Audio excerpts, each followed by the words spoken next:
Judges chapter 2. The angel of the Lord went up from Gilgal to Bochim, and said, I brought you up out of Egypt, and led you into the land that I swore to give to your ancestors. I said, I will never break my covenant with you, and you shall not make a covenant with these people of this land, but you shall break down their altars. Yet you have disobeyed me. Why have you done this? And I have also said, I will not drive them out before you. They will become traps for you, and their gods will become snares to you. When the angel of the Lord had spoken these things to all the Israelites, the people wept aloud, and they called that place Bochim.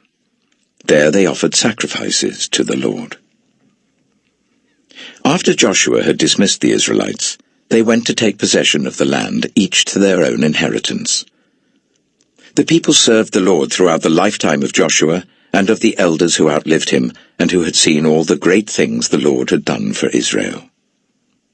Joshua, son of Nun, the servant of the Lord, died at the age of 110, and they buried him in the land of his inheritance, at Timnath-Heres, in the hill country of Ephraim, north of Mount Gaash.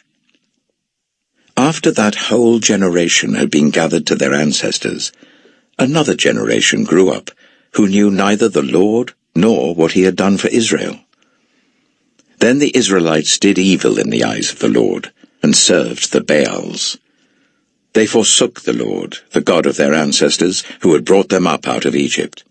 They followed and worshipped various gods of the peoples around them. They aroused the Lord's anger, because they forsook him and served Baal and the Ashtoreths. In his anger against Israel, the Lord gave them into the hands of raiders who plundered them. He sold them into the hands of their enemies all around, whom they were no longer able to resist. Whenever Israel went out to fight, the hand of the Lord was against them to defeat them, just as he had sworn to them. They were in great distress. Then the Lord raised up judges, who saved them out of the hands of these raiders. Yet they would not listen to their judges, but prostituted themselves to other gods and worshipped them. They quickly turned from the ways of their ancestors, who had been obedient to the Lord's commands.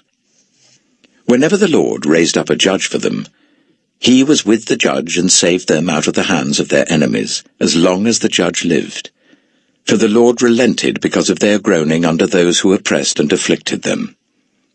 But when the judge died, the people returned to ways even more corrupt than those of their ancestors, following other gods and serving and worshipping them.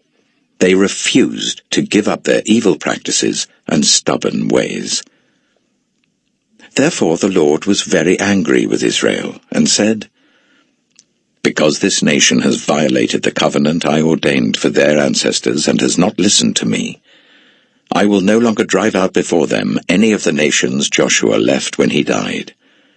I will use them to test Israel, and see whether they will keep the way of the Lord and walk in it as their ancestors did. The Lord had allowed those nations to remain. He did not drive them out at once by giving them into the hands of Joshua.